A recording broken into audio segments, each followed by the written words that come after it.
আজকের ক্লাস আমার এইচএসসি পরীক্ষার্থীদের জন্য স্থিতিবিদ্যা।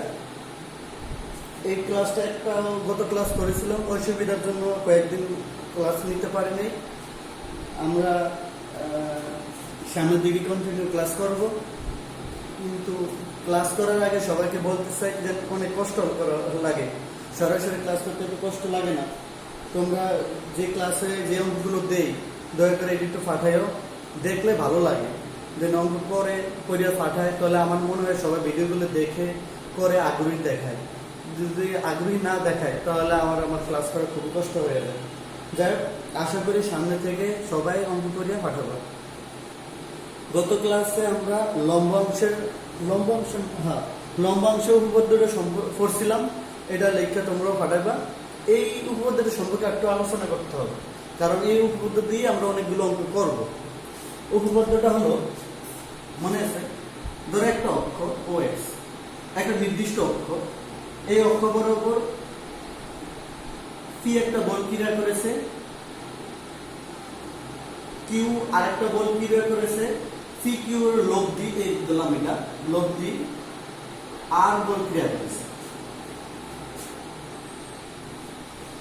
ও বিন্দুতে ও পি ও কিউ বল ক্রিয়া করেছে, তাদের লব্ধি আর হলো আর। পি বল এক্সের সাথে আলফা। অক্ষ বলতে পারো বা কোনো রেখার সাথে তুলনা হতে পারে, এটা অক্ষই হবে এমন না, রেখাও হইতে পারে। OX অক্ষ হইতে পারে, অনেক সময় রেখাও হইতে পারে। মানে OX এর সাথে তুলনা করিয়া পি বলটা আলফা কোণ উৎপন্ন করেছে।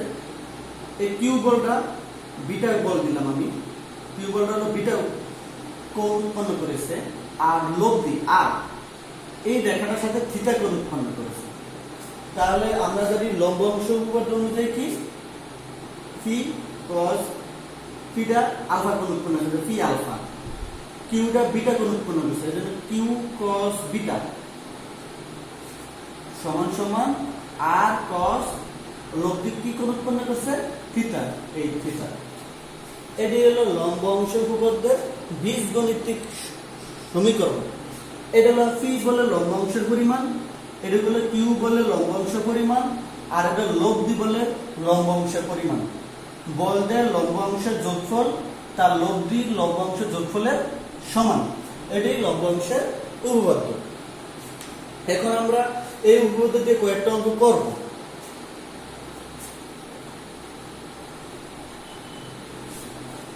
শুরুতে আমরা উদাহরণ সাইড করব, শুরুতেই আমরা উদাহরণ সাইড করতে চাই।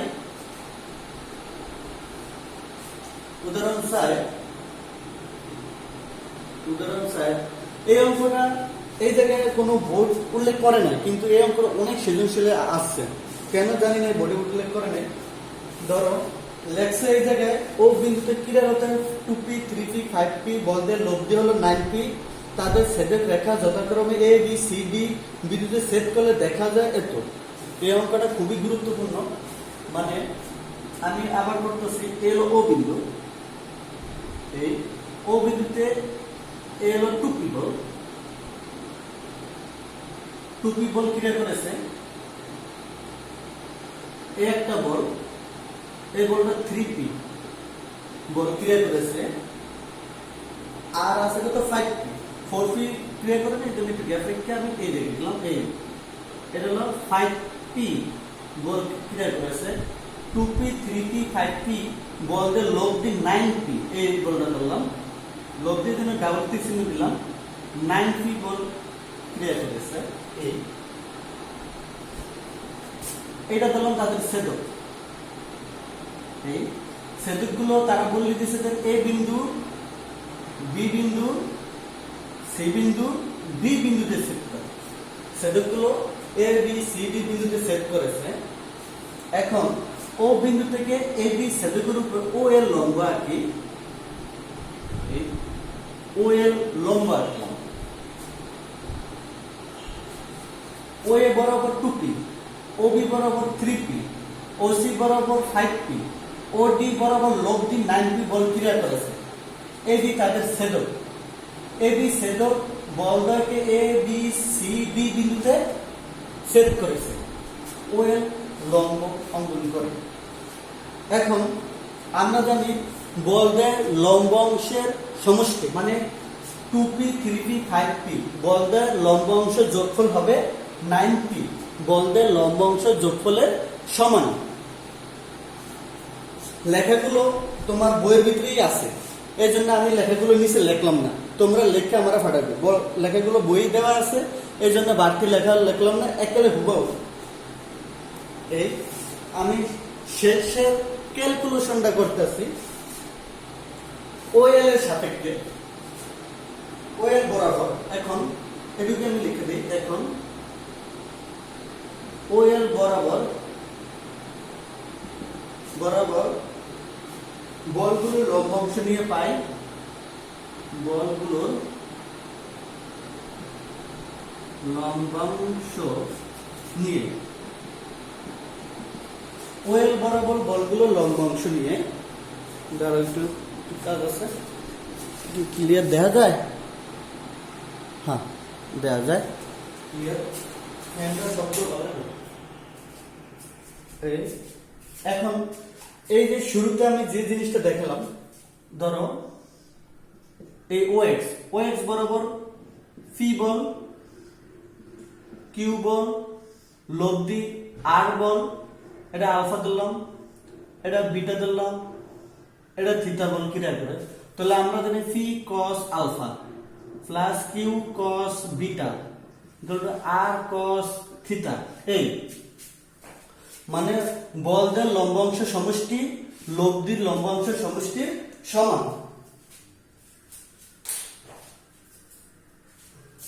তাই না? এখন আমিও এটার ক্ষেত্রে একই কাজ করব।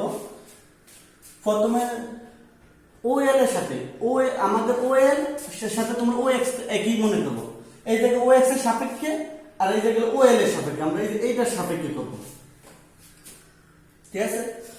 প্রথম হলো এই দেখলো ফি হলো ফি কস আলফা, যেহেতু এটা আলফা কোণ উৎপন্ন করছে এই জন্য ফিটা হইছে ফি কস আলফা। আর এই যে গেল প্রথম হলো 2p, তাহলে এই 2p লিখলাম কস যে কোণটা উৎপন্ন করে, এই যে কোণটা উৎপন্ন করছে মনে মনে এটা ওএক্স করো, এই কোণটার নাম AOL প্লাস তারপরে হলো আমাকে 3p টা তুমি কিউ ধরতে পারো, 3p cos এই যে গেল বিটা হইছে কারণ কিউটা ওএক্স এর সাথে বিটা কোণ উৎপন্ন করছে, আর এই জায়গায় 3p টা ওএল এর সাথে যে কোণ উৎপন্ন করছে এই কোণটা এটা BOL কোণ উৎপন্ন করে। তারপর হলো 5p ওএল এর সাথে এই কোণ উৎপন্ন করে COL, তাহলে cos COL কোণ উৎপন্ন করে প্লাস ও না শেষ এই বলদের লম্ব অংশের সমষ্টি সমান সমান হবে লব্ধির লম্ব অংশের সমষ্টির সমান। লব্ধি হলো 9p cos, যেমন এদিকে লব্ধি উৎপন্ন করছে কি কোণ থিটা কোণ ওএক্স এর সাথে, ঠিক এই লব্ধি হলো আমাদের 9p, এটা ওএল এর সাথে এই কোণ উৎপন্ন করছে, কোণটার নাম BOL না DOL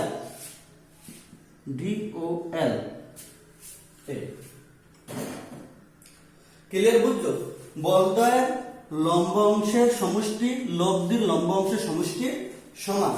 প্রথম বল হলো 2p লিখলাম, এটার অন্তর্ভুক্ত কোণ ওএল এর সাথে এরূপ, তাহলে cos AOL এভাবে। আবার 3p ওএল এর সাথে BOL কোণ উৎপন্ন করে, এইভাবে আগে তুলব। বা 2p লিখলাম cos থিটা ভূমি বাই অতিভুজ, তাহলে এই কোণটা সাপেক্ষে ভূমি হলো এই কোণের সাপেক্ষে, ভূমি হলো কোণটা OL, অতিভুজ হলো OA, তাহলে A ভূমি বাই অতিভুজ OA plus 3p cos BOL এই যে এটা cos থিটা ভূমি বাই অতিভুজ, হ্যাঁ ভূমি হলো OL আর এটা ক্ষেত্রে অতিভুজ হলো OB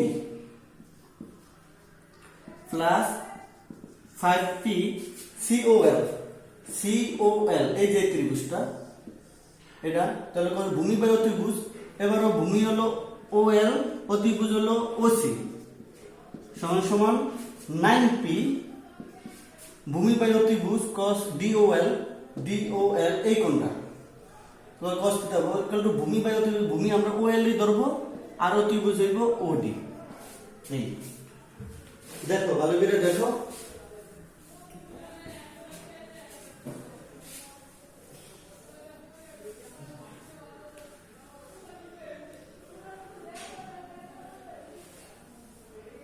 এই হলো আমাদের মূল ইয়াটা। তারপরে আমরা কি করতে পারি, প্রত্যেকটা থেকে ওয়েল বাদ দিতে পারি, তাহলে থাকে কি প্রমাণটা কিভাবে সাজাইছে ওইভাবে সাজাতে পারি আমরা। পিও বাদ দেওয়া যায়, উভয় ক্ষেত্রে পি পি পি কমন নিয়ে পি বাদ দেওয়া যায়, ওয়েল ওয়েল ওয়েল বাদ দেওয়া যায়, থাকে কি 2। তাহলে আমরা লিখতে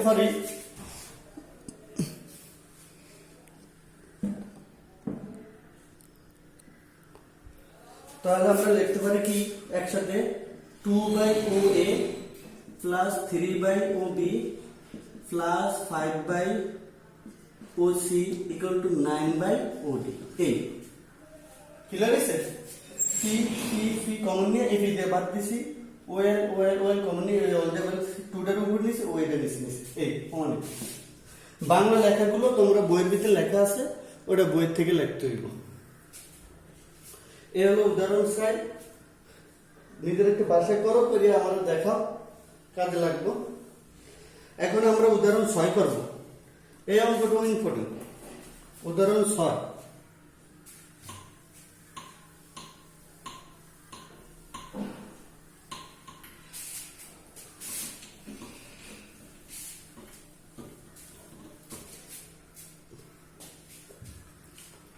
উদাহরণ 6 করব আমরা এখন। উদাহরণ 6 ওটা আবার ফায়দাটা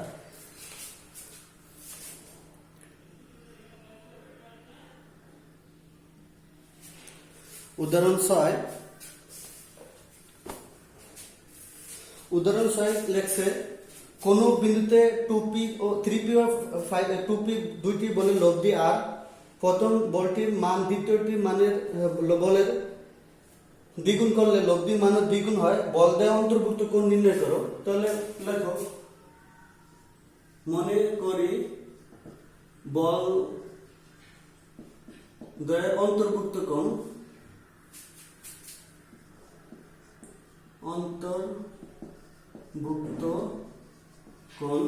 বল দ্বয়ের অন্তর্ভুক্ত কোণ লিখলাম থিটা। তাহলে এখানে কি বল দিছে, 2p ও 3p, প্রথমে 3p ও 2p বলে লব্ধি আর হলে, হ্যাঁ 2p আর 3p বলে লব্ধি আর হলে আমরা জানি আর ইকুয়াল টু কত, √p স্কয়ার। তাহলে 9p square q square, q হলো আমাদের এটা, তাহলে 4p স্কয়ার প্লাস 2pq, তাহলে 2p হলো আমাদের এটা 2 into 3p, q হলো আমাদের এটা 2p cos আলফা দিছে আমি থিটাটা এই বা স্কয়ারটা আর স্কয়ার, এই জায়গায় 9p আর 13p স্কয়ার, আর এই জায়গায় হইতেছে আমার কত 6 7 12p স্কয়ার cos থিটা। এটা সমীকরণ 1।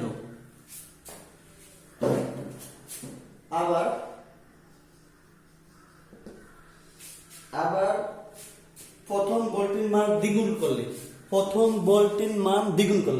বল হলো আমাদের 3p, তাহলে দ্বিগুণ করলে হইব 6p ও করলে লব্ধির মান দ্বিগুণ হয়, তাহলে দ্বিতীয় বল ঠিক থাকবো 6p ও 2p বলের লব্ধি 2r হলে, প্রথম বল 3p আছে, দ্বিগুণ করতে গেছে 6p হয়েছে, দ্বিতীয় বল 2p আছে, এই জায়গায় 2p হবে, এটা কোনো চেঞ্জ হবে না, লব্ধি দ্বিগুণ হবে। এখানে প্রথম বলের লব্ধি r প্রথম ক্ষেত্রে, দ্বিতীয়তে লব্ধি আছে 2r। এই ক্ষেত্রে কি হইব, এই ক্ষেত্রে তাহলে 2r √ 36 P square 4 P square 2 6 P 2 P cos theta square দিলে 4 R square 36 40 P square 24 P square cos theta. Side common নিয়ে একটা কাটাকাটি করে নাও, তাহলে R square 10 P square 6 P square cos theta. সমীকরণ 2। এই সমীকরণ 1 আর 2 পাইলাম আমরা।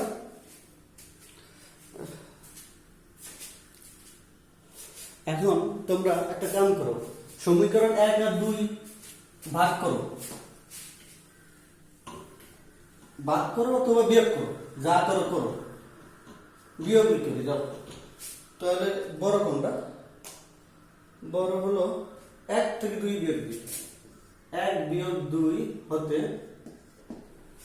বিয়োগ করো, বিয়োগ করলে আর স্কয়ার থেকে আর স্কয়ার বিয়োগ দিলে 0 সমান সমান 13 পি স্কয়ার 10 পি স্কয়ার বিয়োগ দিলে 3 P square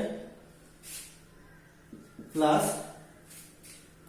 12 P square cos theta 6 P square cos theta বিয়োগ দিলে 6 পি স্কয়ার cos থিটা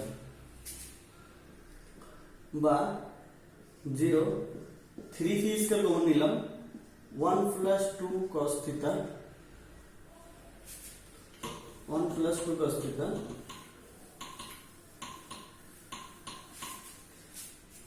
বা এটা এবার সাথে হলো 1 plus 2 cos theta equal to 0 বা 2 cos থিটা ইকুয়াল টু -1 বা cos theta equal to -half।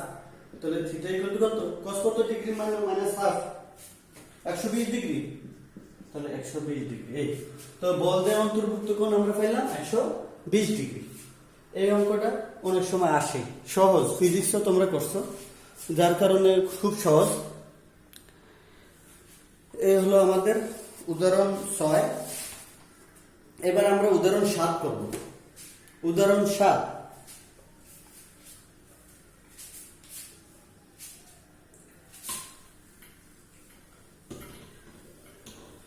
উদাহরণ 7 হলো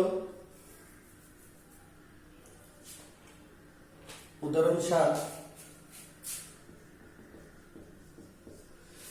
7 কি বলছে? কোন বিন্দুতে পি এবং 2p মানে দুইটি বল ক্রিয়াশীল। প্রথমটি দ্বিগুণ করলে দ্বিতীয়টির মান 8 একক বৃদ্ধি করলে লব্ধির দিক অপরিবর্তিত থাকে। পি এর মান নির্ণয় করো।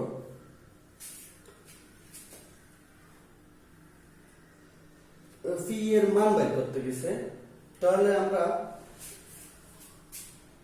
সূত্র ওই জায়গা তোমরা না ইন্টারমিডিয়েটে যেটা পড়ছো ফিজিক্সে, tan theta p sin alpha q plus p cos alpha.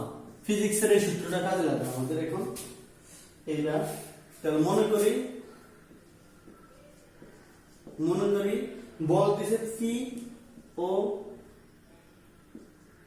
2p, P ও 2p, বল দ্বয়ের অন্তর্ভুক্ত কোণ আলফা, বল দ্বয়ের অন্তর্ভুক্ত কোণ আলফা এবং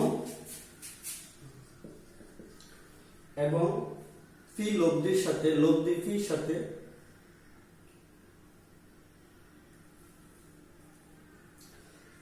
লব্ধি পি এর দিকে থিটা কোণ উৎপন্ন করে লিখলাম। তাহলে সূত্র কি আমাকে tan theta p sin alpha. আমাকে প্রথমটা হলো আমাদের পি হবে আমাদের এটা 2p, p sin alpha q plus 2p cos alpha. আমরা এটা আর2 কাজ করতে পারি। tan থিটা পি কমন নিয়ে যদি কাটি 2 কত sin alpha 1 plus 2 cos alpha. এই সমীকরণ 1। আবার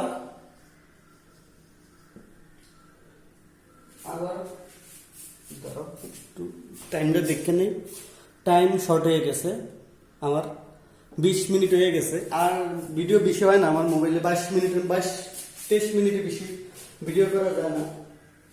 কইছে প্রথম বল দ্বিগুণ করলে, প্রথম বলটা দ্বিগুণ কর, তাহলে প্রথম বল হলো ফি, তাহলে এটা হলো 2p, ও দ্বিতীয় বলের 8 একক বৃদ্ধি করলে, দ্বিতীয় বল হলো 2p, এটার 8 বার করতে বৃদ্ধি করলে 2p ফলে। তো এই ক্ষেত্রে আর কি আছে, কোন অন্তর্ভুক্ত অপরিবর্তিত থাকে, তাহলে সব ঠিক আছে। tan থিটা ইকুয়াল টু, প্রথমে যেটা আমরা ফি দিছি 2p প্লাস 8 sin আলফা, তারপর এটা হলো আমাকে ফি হলো 2p plus q, 2p plus 8 cos alpha. এটা হলো সমীকরণ 2। এখন 1 আর 2 সমান, অথবা 1 2 ভাগ করিয়া বিয়োগ করলেও হবে, ভাগ করলেও হবে, বা সমান করে হবে, যেভাবে ক্যালকুলেশন করিয়া তোমার ফি এর মানটা বাইর করে দেখালেই হবে। উদাহরণ একটু করিয়া, এটা আমি করলাম না সময়ের অভাবে, তোমরা একটু করিয়া আমরা দেখাবে, না দেখালে তোমরা লিখকে পাঠিয়ে দেন, আমরা এটা করে মিলাতে পারি না, তাহলে আমি মিলিয়ে দেবো। আর উদাহরণ 8 হলো উদাহরণ 4 এর মতন হুবহু, এই অঙ্কটা তোমরা আমরা করে দিয়ে ফাটাবে। উদাহরণ 8 হলো উদাহরণ 4 এর মতন হুবহু, এইটাও তোমরা করিয়া আমরা ফাটাবে। ফাটাইতে হবে, না ফাটালে আমার সামনে দিকে আগানো মুশকিল হয়ে যাবে। আজকে ক্লাস এই পর্যন্ত।